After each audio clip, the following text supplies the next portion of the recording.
Hey guys, Kendall here. So today I'm going to show you guys a big pain in the butt with Edge, and that basically is when you're trying to view SSL sites, you can't get any SSL information about the certificate that's actually important. And in this test scenario, we will just use Google as our candidate here. When you go to Google, you have the lock bar button that you can click on right beside Google, and it basically just tells you, hey, it's trusted by GeoTrust. All right, that's it. It doesn't give you anything else. It gives you a little button you can click on that says, should I trust this site? And it really just gives you information that's really useless, okay? It does give you the lock in the sense of, hey, it's a secure site. But it doesn't give you any information on, hey, what type of encryption is it using? What type of algorithm for the thumbprinting is it using? Is it, as an example, SHA-1, SHA-2? Is it 256-bit encrypted? There's a lot of different things in a certificate that you want to know, especially if you're managing certificates, okay? So if I'm on a Windows 10 machine here, and in order to get around that stupid Edge failure, in my opinion, is what that should be called, you can launch Internet Explorer, and then you can use Internet Explorer to get that same information. So we'll go to Google again, and we'll click on the lock bar. And under this lock bar, we do have View Certificates. So we can click it here. It's going to tell us, hey, it's Google is who that site is issued to. And if we check the certification path here, we can tell, hey, it's GeoTrust Global, just like it was showing earlier.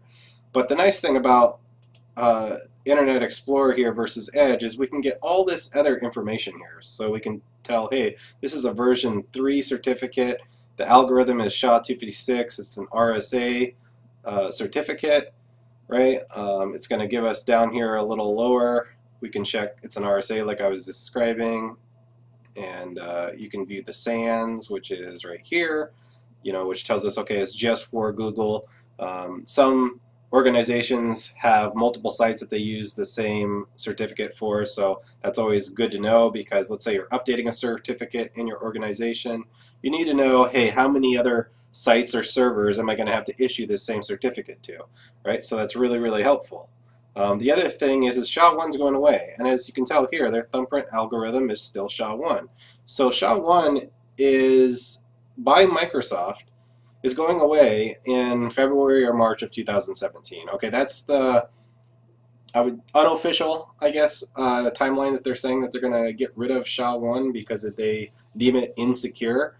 So everybody out there who has SHA-1 right now, you're going to have to move off of SHA-1. Okay? And this is not news. Hopefully, you guys are aware of this.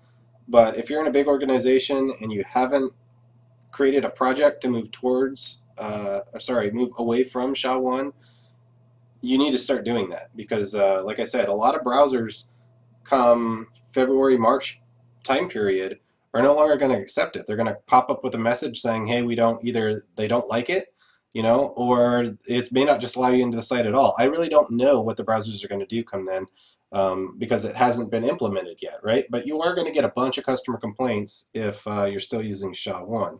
I could go on a whole another topic on that, but to keep this video short, basically you can use Internet Explorer within Cortana here, and Cortana will allow you to view Internet Explorer that way and not use Edge. So if you have customers that want to view that certificate information, or you need to get information from that certificate from a user, or if you're on a Windows 10 device and you need to get that information, that's how you go about doing it. Thanks for watching, guys, and I hope you guys learned something.